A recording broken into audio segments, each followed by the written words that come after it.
Today, I am going to be continuing this talk on, or the series of talks on navigating life.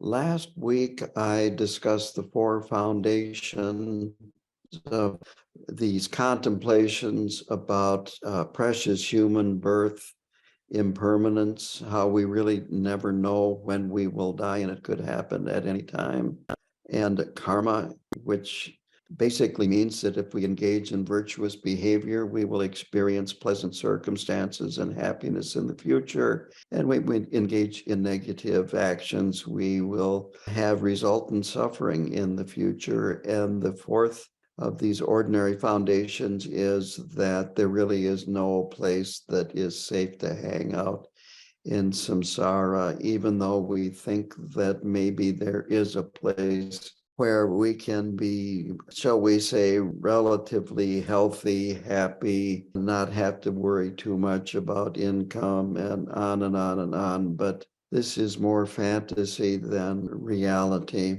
The next point that I made last week was that we have a lot of expectations that are unrealistic that we carry through life. And it's important to at least have an inkling of these expectations so we're not blindsided by them when suddenly our expectations are not met. By understanding our unreasonable expectations, by understanding these four ordinary foundations, we develop more freedom because we have a greater understanding of the situation that we are in.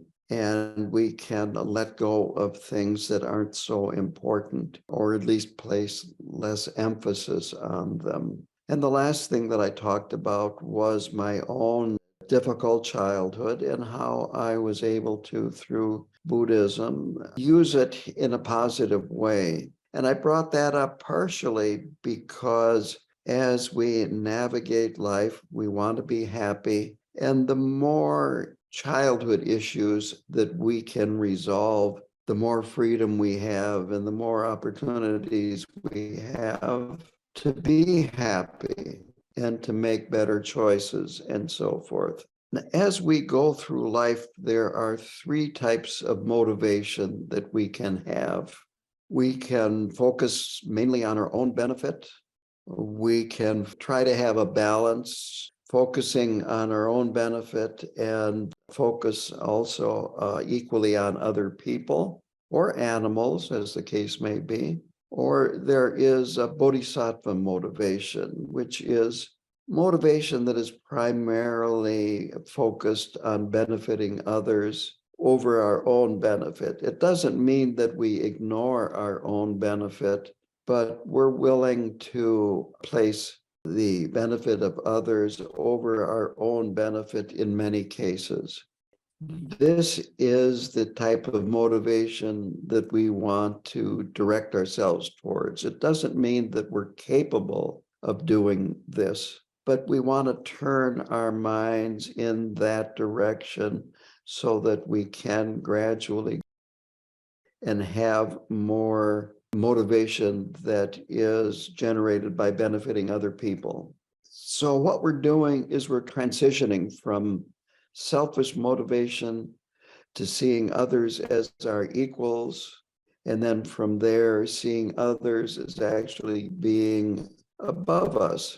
In order to do this, we have to be less indulgent of ourselves. On the other hand, we have to become friends with ourselves. Buddhism is an inner path, and it means looking inward. It means seeing ourselves more clearly, seeing our defects. You might say seeing the bigger picture, seeing that we're a mixture of positive and negative emotions, that sometimes we do things that we have a tremendous regret about. On the other hand, one of the points of Buddhism that I really find helpful is this non-dualistic aspect of Buddhism, and that is that our negative emotions and our positive emotions, our negative actions and our positive actions, they all come from the same source. And as a result of that, the energy of our negative emotions can be purified and it can be transformed when we know how to work with it in a skillful manner. A very important point that needs to be stressed, and that's why I'm stressing it, is that we need healthy self-esteem if we're going to travel the path. We need to have a I can do it attitude, that I have just as much value as everyone else. We're not better or worse. We all have Buddha nature, and we don't have to prove our self-worth. If we meditate and contemplate our Buddha nature, we come to realize that the seeds of all the good qualities, as well as happiness, contentment, and so forth, are within. Here is a quote from Traleg Rinpoche. If we feel comfortable in ourselves in relationship to our own true nature, whatever we think we are at a relative level is less likely to be affected by what happens to us. In this way, our Buddha nature has to be understood as something we can rely upon, something we can experience. It is not an abstract principle, hidden and inaccessible, end quote. So it's always helpful to reflect on our Buddha nature, our inherent goodness. Chogyam Trungpa talked about basic goodness. It's primordial in that it's always been there. We cannot affect it. We can't destroy it. We can't really harm it in any way. Now, I'm going to use a metaphor here about how we can develop ourselves and go in a more positive direction as we navigate life. So I call this metaphor the garden of our mind. We water the seeds of our qualities, such as loving kindness, compassion, wisdom. We avoid watering our faults. We learn the difference between a fault and a quality.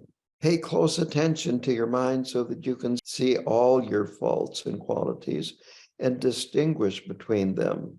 Nurture the qualities and fertilize them with the composted manure of your experience. The faults cast shade on and steal nutrients from the qualities. So avoid doing anything that causes weeds to grow. Work at uprooting them. Use your awareness to get to know your inner critic, the one who is telling you you are bad, always doing things wrong, uses bad and condemning language, punishes you verbally and lectures you.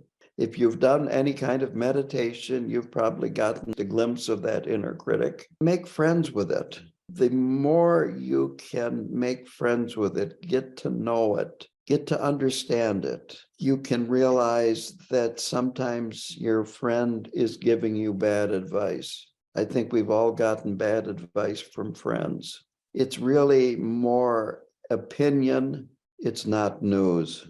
And you don't have to follow it or believe it, but it's very important to be aware that it is there. A flower will never grow if it's treated this way, if you walk on it, if you give up on it, if you throw trash on it, if you fail to water it. On the other hand, a seed never sees the flower. The seed has to be destroyed for the plant to sprout, grow, and flower. So you have to give up the security of remaining who you are. Develop some revulsion for being angry at yourself. And when you see your faults, in a way, be glad that you're actually seeing this now, that you can work on it, that this gives you an opportunity. I'll end up this analogy by saying, we're going to do some gardening now. The next point that I want to make is we're experiencing difficult times in the world today, whether it be locally or internationally. All you have to do is turn on the news, turn on YouTube. Everywhere you go, there's just all these bad things happening.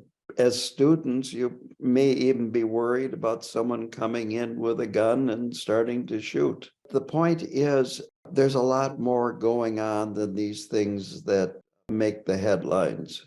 There is a world of wonderful things going on as well. And if we fixate on the bad things, we can get very, very depressed. This is one thing that I have noticed because I do go to YouTube. I was just watching the PBS NewsHour before I came on here. But if you go to even newspaper websites, they are out there to make money. They're out there to attract viewers, and a lot of companies are a lot more interested in viewers than they are news. And it's just one bad thing after another because that's what attracts people. And that is what advertisers want. And that's how they pay their bills. You can't make money, at least not much, selling stories about happy things that have happened in the world. Quite honestly, over the years, I've lived a lot of years. There are a lot of things that have happened that could make a person feel very depressed about what a bad place the world is. This room that I'm in right now, it used to be my upholstery shop. Years ago, I ran an upholstery business, furniture reupholstery. And I stripped off the upholstery fabric from a piece of furniture, and there was a message in pencil on the wood frame.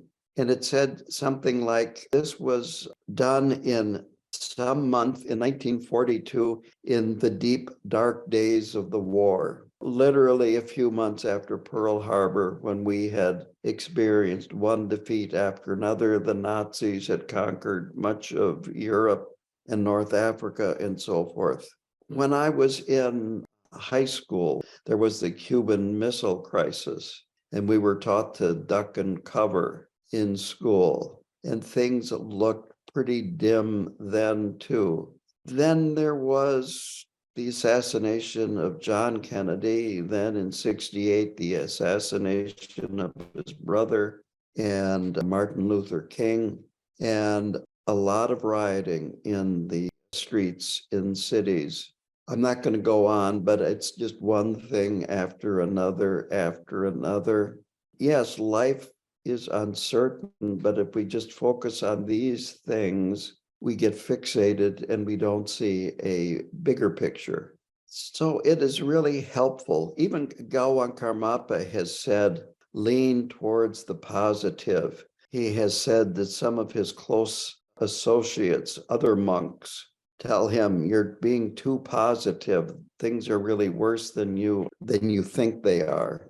And he says, lean towards the positive. If our minds are in a more positive place, we get more done, we're happier, and we can influence other people in a more beneficial way.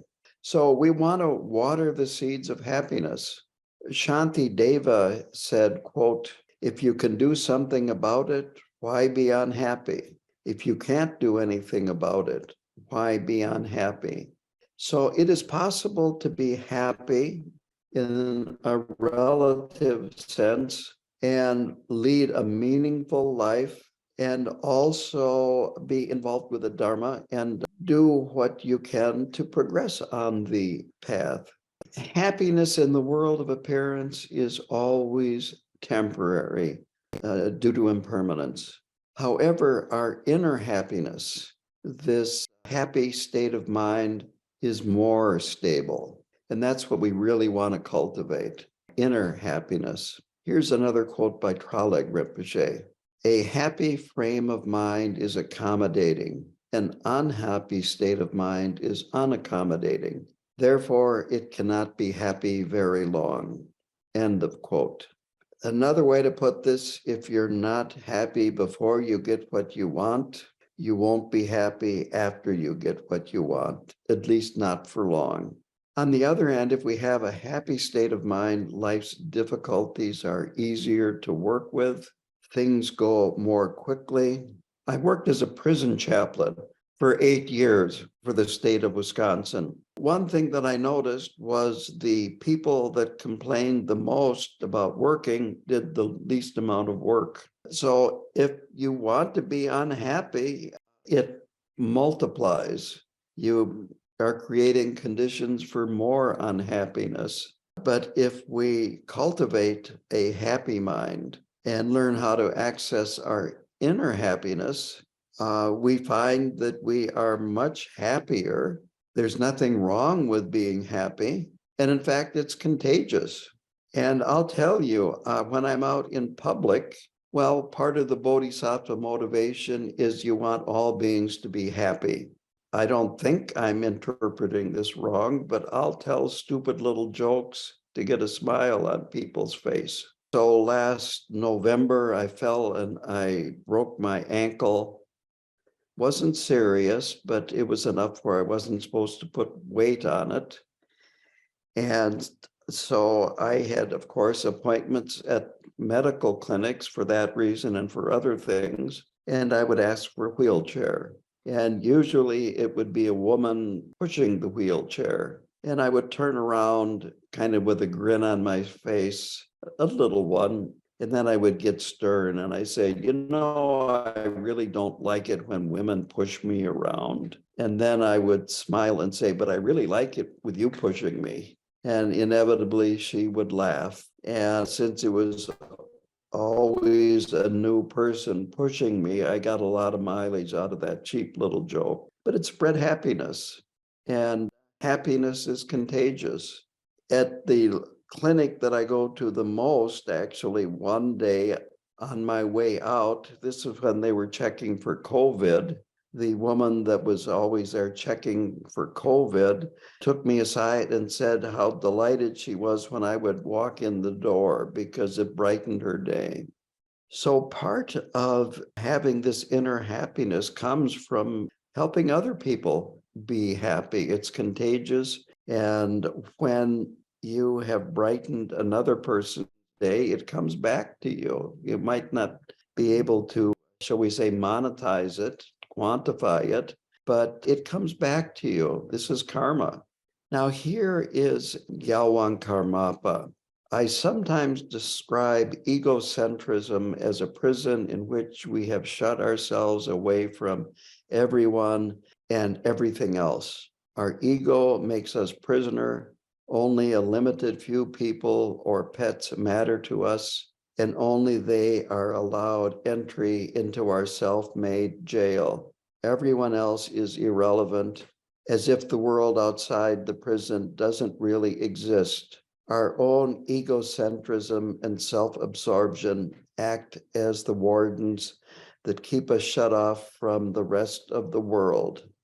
I read that because this egoic insecurity, this constantly putting ourselves down, thinking I can't do this, or I'm bad, or any kind of negative message that your inner voice is giving you, that this is actually self-indulgent and focused. It undermines our self-esteem, and it makes liking ourselves conditional. Well, I can like myself if happens. So it's really important to, you might say, make friends with that inner critic and not pay so much attention to the message that that inner critic is giving you, and to cultivate a happy state of mind. What most people do in samsara when difficulties arise is that we fall back on blame. Blame is one of the 8 worldly concerns. We blame ourselves or we blame others. And this just creates more problems, more negative emotions, and makes things worse. One direction we go with blame is that we blame ourselves, thinking it's my fault, there's something wrong with me, I'm terrible because I'm always making stupid mistakes. I'm supposed to be perfect. I'm not supposed to make mistakes. And since I do, I'm hopeless. And you become filled with guilt. Now, the problem with guilt is that it just makes things worse. Guilt is, in a way, it's like putting together a CV where you've got a whole list of all these things that you've done, that you've screwed up, that you've made mistakes, you regret it, but it's more than regret because you're kind of convincing yourself that there's something fundamentally wrong with you. Again, this is very egotistical. It's very self-focused. You're not really thinking about other people. This, of course, undermines self-esteem. We start looking at ourselves conditionally. If I do things right, then okay, I can have a better opinion of myself, but otherwise, yeah.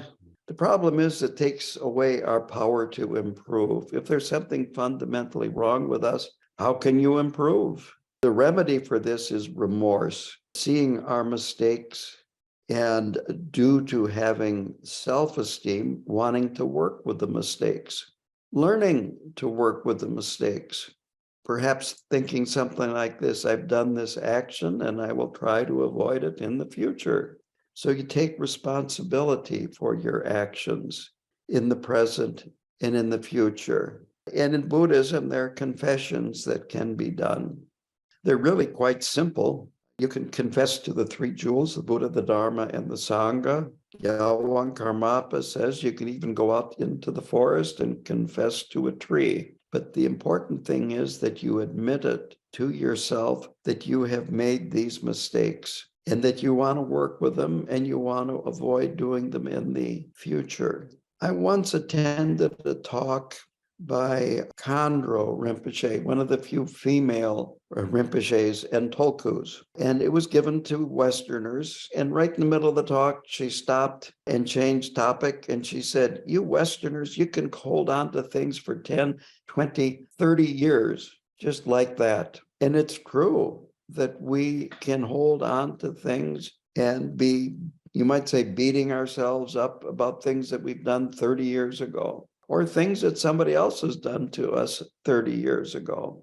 As soon as we let go of ourselves being bad, we take back the power. We are able to use our self-esteem to gain freedom, to develop remorse, to work with our mistakes, and actually create a more positive future. Freedom doesn't lie in the future, it lies in the present, how we react to what we are experiencing right now in the present.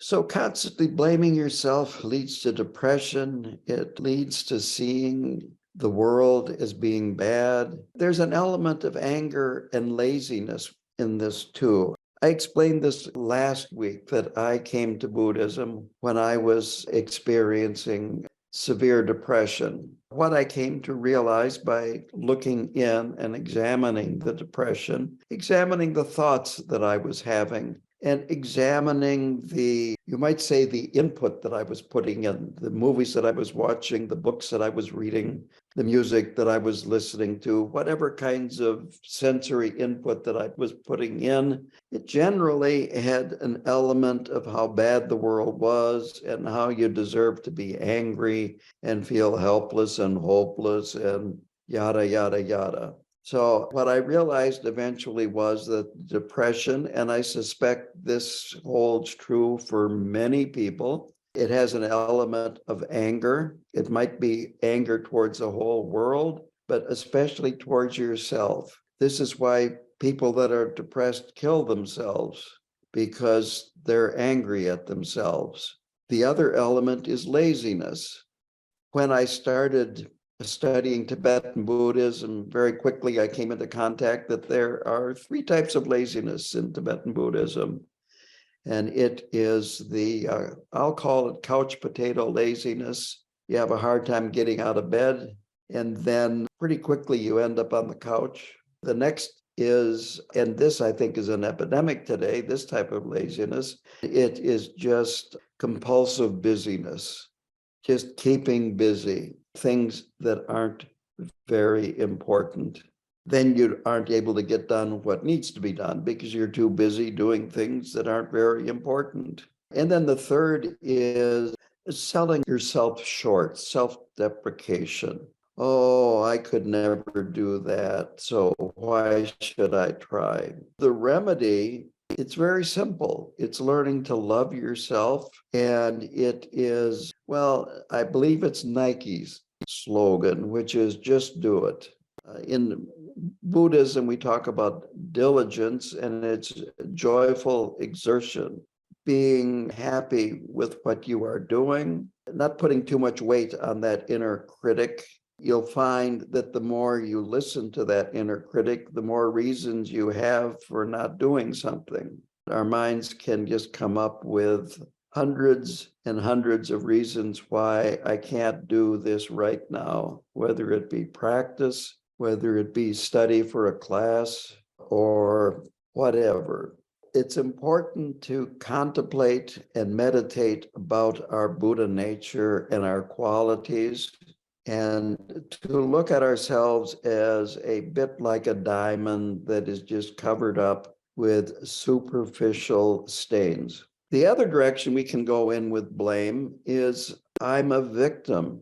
We blame others for our problems and take no responsibility for working with the problems. When we do that, we're giving up our own power to other people, and then other people control your emotions. And they're not very good emotions either, because then you have anger towards the other person or people or organization or whoever it is that you are blaming. Again, you feel powerless, you feel trapped, you have negated your free will, your ability to change. A friend of mine went to a minimum security prison for civil disobedience, and he stood up in front of the judge in court and said, "Yes, I did it," basically saying that he was guilty. And this facility he went to was a federal minimum security prison, and just about everybody there was on a drug offense. And he told me when he got out, nobody here was guilty. I was the only one that was guilty. Everybody else, they had a bad lawyer. They got in front of the wrong judge. They were with the wrong friends. They were in the wrong state, had the wrong parents, the wrong skin color. Take your pick. This is kind of an epidemic today of not taking responsibility and then blaming our problems on other people and the system or whatever. As soon as you take responsibility, you take the power back. This gets kind of bizarre.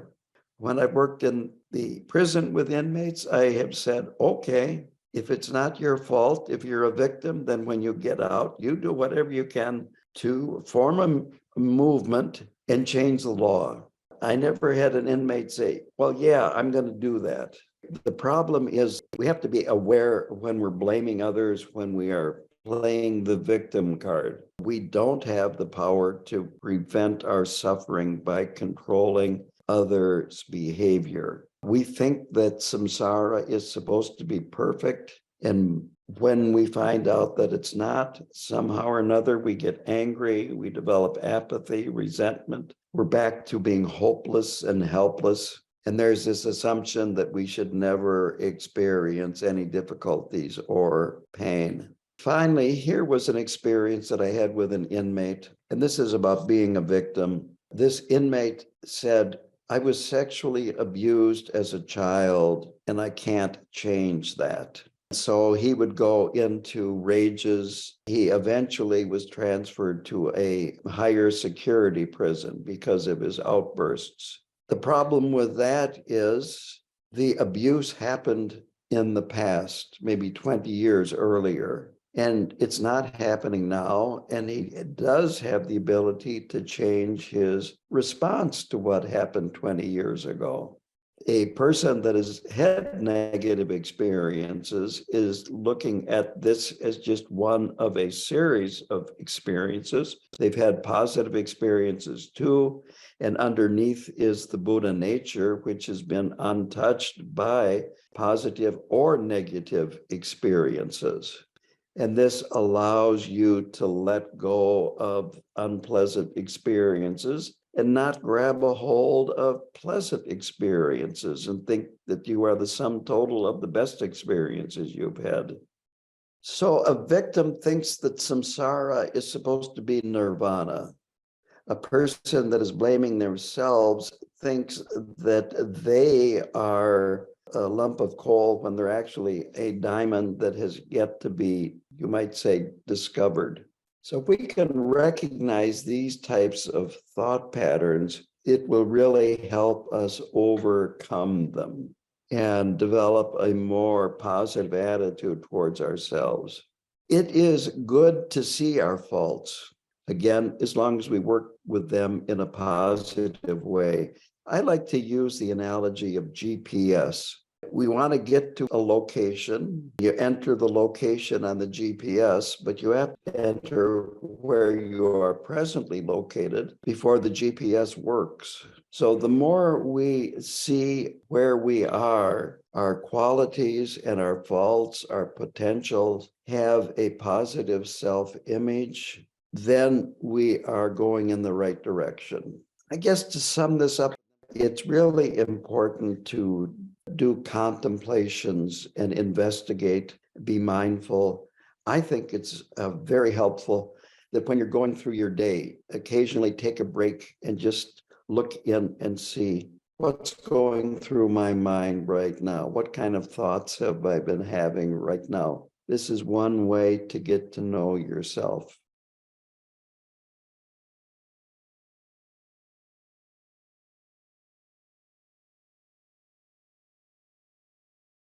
Well, now I want to do a little Tonglen practice, and this is going to be working with ourselves. I believe Haley distributed a copy of this. I call this Jailbreak, and I started out with that quote by Gyalwang Karmapa that I read earlier. So I'm going to read through this. This explains the Tonglen practice, and then after that, we will do a little Tonglen following these instructions. And basically, Tonglen means taking and sending. We'll visualize ourselves in front of us, 10 minutes in the future, the one that we want to become. When we exhale, we imagine white light coming from our mouth and nose, and it goes out to the future self, and it carries with it happiness and other qualities that we would like. Then when we inhale, we're drawing out false and negative qualities from our future self, and it comes out through the pores of our body. It can come out through our mouth and a nose, and that carries with it qualities, you might say faults. It carries out things that we have done that we regret, feel badly about, and we inhale it and it disappears.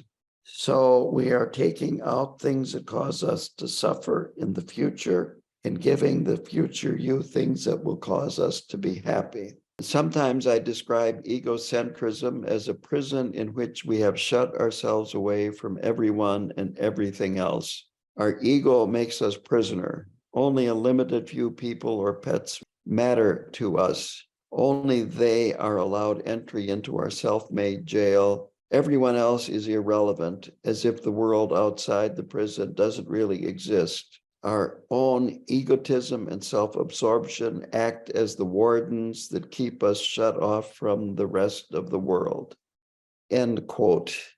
It is a jail of habitual patterns, impulsive reactions, anxiety, compulsive behavior, self-loathing and suffering and unhappiness. Yet it is familiar, normal, and therefore somewhat comfortable. Like an actual jail, there are locks keeping you from escaping. In this prison, there is an inner voice, like the warden, constantly telling the inmate how bad they are. Statements of guilt, anger towards oneself, self-loathing, anxiety. Messages like, quote, I constantly fail. I'm not as good as others, end quote. It can get nasty with thoughts like this. I'm an expletive deleted idiot. I'm a terrible person. I might as well kill myself. This is a completely workable situation. A person in this prison-like situation needs to have the desire to escape. You can't break out otherwise. There is no release date and no one can break in and open the lock for you. Then the warden needs to be recognized and gradually realize you don't have to take this voice seriously. The way out continues with learning to love yourself, not because you've earned it, but because you are a living human being. You are just as valuable as everyone else. You can learn to love yourself without having to earn it. There is a Tibetan saying, quote, if you have a warm place in your heart for yourself, you will be comfortable wherever you go, end quote. We can learn to nurture that warm place. Here is a simple exercise in growing that warm place. This is the key to open the lock of self-loathing. The exercise is called taking and sending, Tonglen in Tibetan. It is a practice of sending love and removing suffering.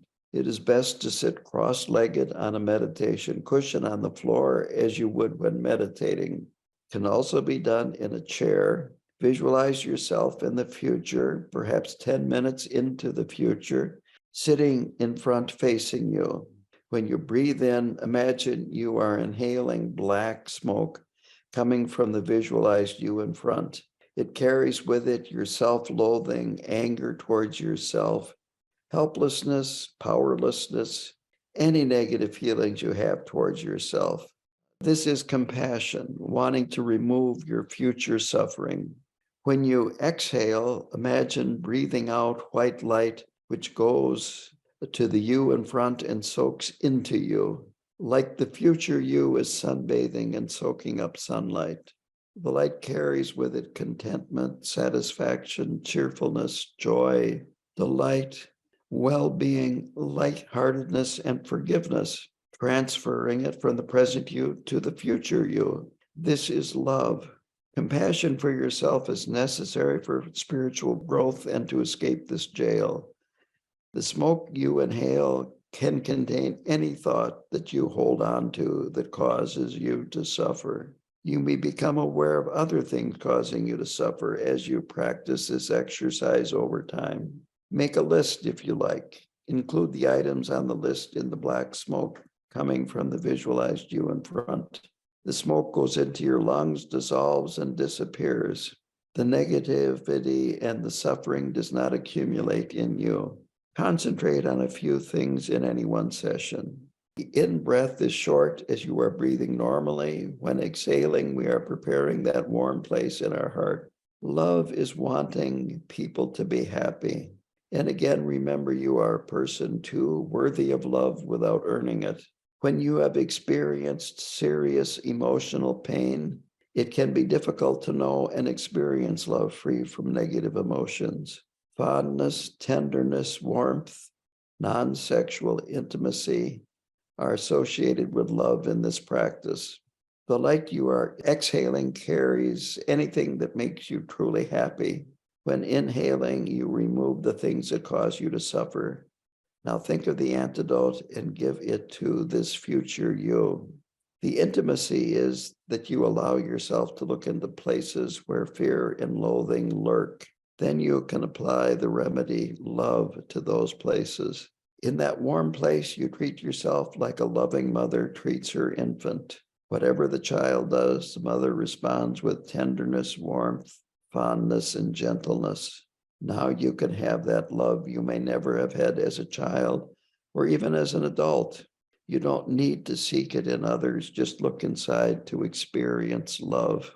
This is intended to be done regularly for 5 to 10 minutes. As you practice more, it is fine to extend the time if you like. During any one session, you can concentrate on a few things to inhale and a few things to exhale. Use whatever is needed most at the time.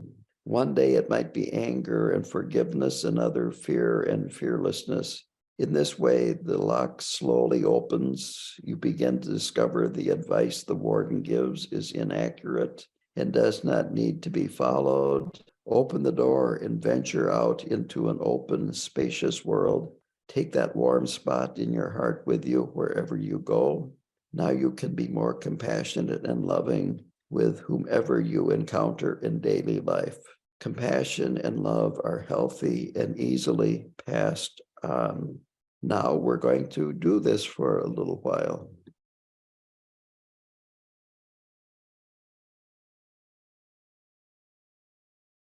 I'm going to end the Tonglen here. Having a daily practice is important in being a happy person, leading a fulfilling life. It's good to have a Lama to guide you in developing a daily practice. The definition in the Mahayana tradition is a teacher who inspires us to virtue, especially to cultivate and practice bodhicitta. Bodhicitta means the mind of awakening, this desire to attain awakening for the benefit of all beings, not only yourself, but for all beings. So having a teacher or a Lama gives you someone you can go to for advice, instructions, to answer questions. And it's important to be open with your spiritual friend. If you're having a meaningful relation with your spiritual friend, you'll find that it feels warm and it nourishes your heart and your mind. So there are a lot of lamas in the West. When I finished the 3-year retreat, I was given the title of Lama by Khenpo Karthar Rinpoche. He did not give many of the retreatants that title. There have been many retreats since then, and many more Westerners have been given the title Lama. And there are other retreat centers. And if you actually look around, there are a lot of lamas available. I would think in Boulder there you could find one or two.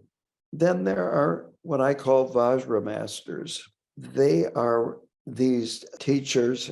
Frequently they're called Rinpoche, but they're not all Rinpoche, but they have studied and practiced in depth and have gained a high level of realization. And being Vajra masters, they teach Vajrayana as well as the Mahayana. This requires a closer relationship with the student because the Vajrayana is more powerful and it's easy to, you might say, get off the path, and your Vajra master will help keep you on the path. To go on here, and there are also meditation instructors, that these would be people that have just been trained to teach you meditation and help you work with your meditation practice. We can bring mindfulness into our daily lives in many ways. And mindfulness means just paying attention, being aware of what you're doing. When you are walking from one room to another, or to your car, or from your car, if you place your awareness on your feet, on the movement and the sensation of touching the ground or the floor and leaving it, this is an act of mindfulness. You can be mindful when you eat. I have done this practice in a group, eating mindfully, and we eat in silence. And I have a singing bowl like this. And I give the instructions of when you hear the bowl, stop eating and listen to the sound until you can't hear it anymore. And even without giving more instructions than that, what I have found is since there's less talking, there's more mindfulness, and that ringing the bowl helps cut the train of thoughts. And afterwards, then I like to have a discussion sitting around the table. And what I found is that people will say things like this, that the food tasted better. I didn't have to eat as much to become full.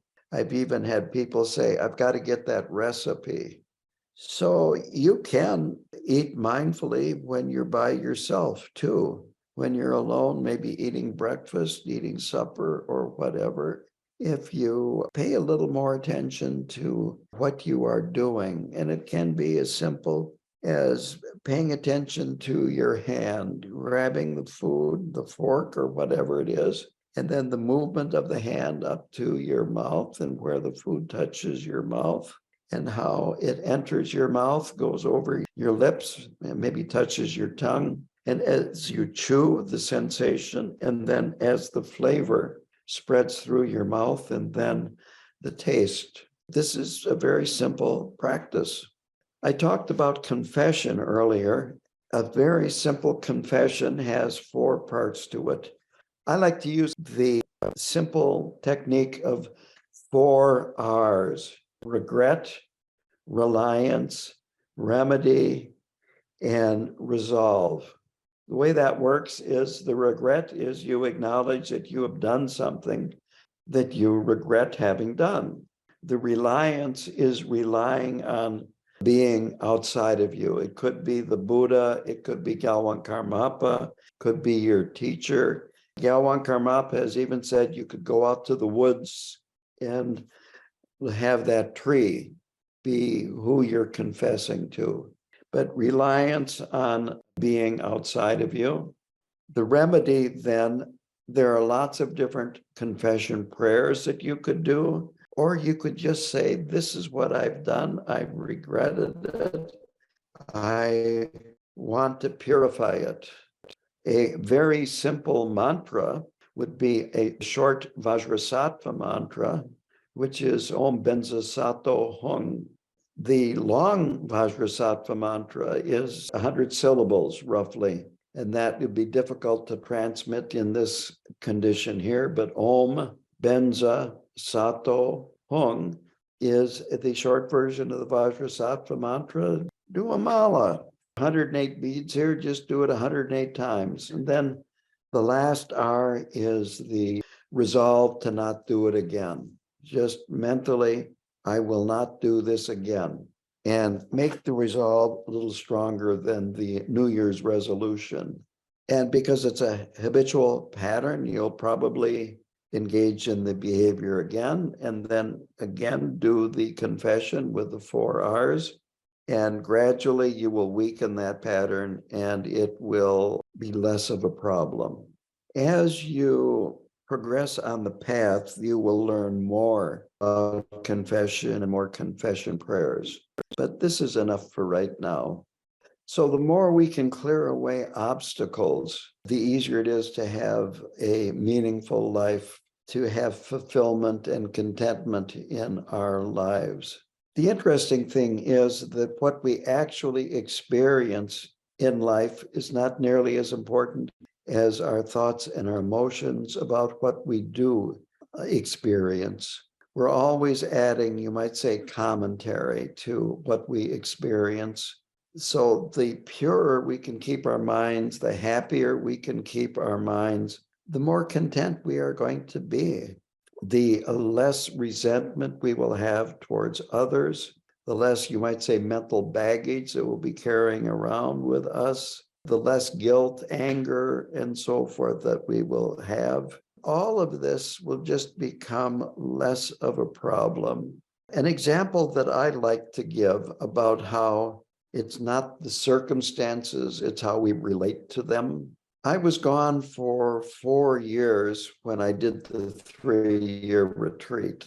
There was more involved than the 3-year retreat, but I was gone for 4 years here. Haley has been here. She can tell you what it's like here. Personally, I think this is a wonderful place to live. It's out in a rural area. I've got a lot of land, woods to walk through, excellent neighbors. I knew my neighbor's father. I knew my neighbor's grandfather. I've been here 52 years. I couldn't ask for better neighbors. I like to see the sunrise and the sunset, and where I am, I get to see both of those. As I was coming out for this, there was a herd of deer in the distant backyard. I would say it's pretty close to paradise here. So I rented it out to a couple, and the man was an alcoholic. It didn't take long before my neighbor called the sheriff on him. And he pulled a gun out on my neighbor's 2 sons when they were over here, and they would come over here regularly when I lived here. It was just normal behavior. My neighbor kept some cattle over here on my land. The man that I rented it out to left the gate open regularly, and the cattle would get out. Same place, totally different experience. I will say this, my neighbor was incredibly happy when I came home from retreat. But the point is that we think that if we just get our ducks in a row, get the right job, get the right partner, have the right car or whatever, then things are going to be good. But it doesn't work that way. Happiness comes from within, love comes from within, and so forth. So we need to work on having inner peace, that warm spot in our heart for ourselves, joy and contentment. Here is a quote from Traleg Rinpoche. Only a nurturing person can nurture, and a nurturing person is nurtured by his or her own caring attitudes. If you can develop these qualities, you will no longer have to go around like a sponge, soaking up the drops of love others leave behind. End quote. So there's nothing wrong with loving ourselves, taking care of ourselves, and nurturing ourselves. And when we do that, we can't help but share that with other people instead of feeling needy and wanting to soak up the drops of love that other people leave behind. So the next part that I want to talk about here is forgiveness. Forgiveness, again, helps develop that warm spot in our heart for ourselves. This helps us develop a place where we can have our qualities grow. We can develop our Buddha nature. And if we can't forgive ourselves, how can we forgive other people? So forgiveness is very important in developing skills. Forgiveness means change. It means transformation. Like that seed analogy, the seed never sees the flower. We don't know where we are going, but we can become okay with that. We're stuck. We're thinking about our own version of the past, and it's inaccurate, and we're solidifying. It's like taking a picture of a waterfall and thinking that the picture is the waterfall. Forgiveness gives us room to grow in the future. Very simply, we forgive in the present what has happened in the past, so there's room to grow in the future. So we can let go of the past rather than carrying it around with us wherever we go. We can, again, take ownership of our emotions, take responsibility, and then work with them. The core word of forgiveness is give. We give love and we give compassion. You don't want the person who you are forgiving, in this case yourself, to suffer. You want to be happy. We also give healing.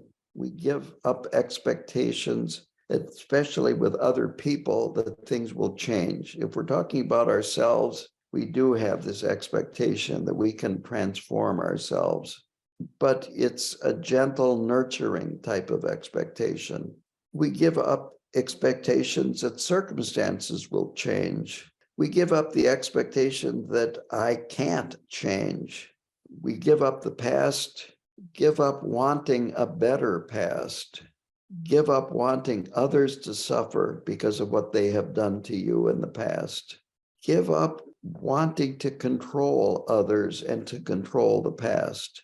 There's a lot of things to give up, but they're all pointing in the same direction. The path to forgiveness and healing is understanding what's going on within your own mind, your thoughts, your emotions, your habitual patterns, your hopes, your fears. So as always, mindfulness is an excellent tool for this inner exploration. I've talked about the inner critic. Make friends with that inner critic. Get to know the inner critic very well. And again, realize you don't have to believe it. There's a video that I like. If you want to watch it, I think you'll find it very helpful. Just go to YouTube and Google, "Don't Pay Attention to the Man Behind the Curtain." It's a scene from The Wizard of Oz. Less than 2 minutes long. It's the wizard is causing Dorothy and her friends a lot of fear. And Toto pulls the curtain back and reveals that the man behind the curtain is just an old man and he's putting up smoke and mirrors and making them afraid, and there's really nothing to be afraid of. We have that inner voice that can cause us a lot of fear. So I think it's very pertinent. Here's some definitions of to forgive.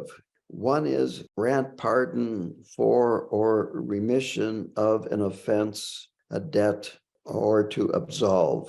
Second is to give up all claim on account of, to remit a debt, an obligation, and so forth. Grant pardon to a person is the third one. The fourth is cease to feel resentment against, as is to forgive one's enemy. Fifth is to cancel an indebtedness or liability, to forgive the interest owed on a loan or the whole loan. And the last is to pardon an offense or an offender. They all give you just a little different view of forgiveness. If you want to monetize things, look at it this way. You have done something or somebody else has done something, and you have been collecting interest by being mad at that person or being mad at yourself. So when you forgive the debt, you don't have to collect interest anymore by being mad. You can let go of the anger. Or you can just, as it says here, grant pardon. Okay, I'm just letting go of this. Whatever way you want to look at it, the important thing is to let it go. Don't hold on to it. So we hang on to the anger and we exaggerate the importance of the actions that feed the anger. We dwell on it. We overfocus on it. We make a mountain out of a molehill. Forgiveness may come all at once, or it may be gradual. And most likely, because it's a habit, it comes gradually. By paying attention to our thoughts, then we can forgive it. The sooner we forgive it, the shorter time that we hold on to it. But by paying attention to our thoughts, these guide us to where we are stuck and where we are unforgiving. So basically, we need to forgive ourselves. Another type of forgiveness that I like to stress is that we can think of people that we have hurt, that we would like them to forgive us, or we would like to somehow or another remedy the suffering we caused that person. And the third is the enemy, the person that we wanted to hurt, and maybe we still want to hurt. And it is forgiving their actions that caused you to be angry at them. I'm going to go through this quickly because of time limitations. First of all, work with yourselves. Again, if we can't forgive ourselves, we really don't know how to forgive other people. And you can visualize yourself again in front,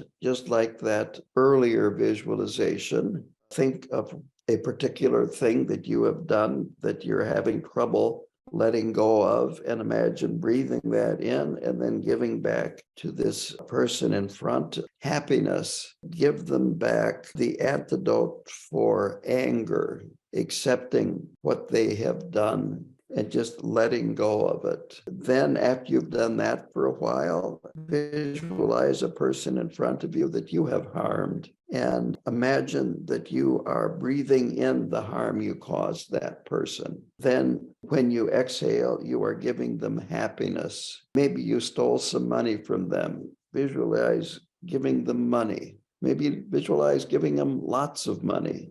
And then finally, a person that, and it's good to start with someone that you only have a little bit of anger towards, and taking that person's unhappiness. If you think about it, there's a very simple explanation for people that behave hatefully and negatively and cause a lot of pain.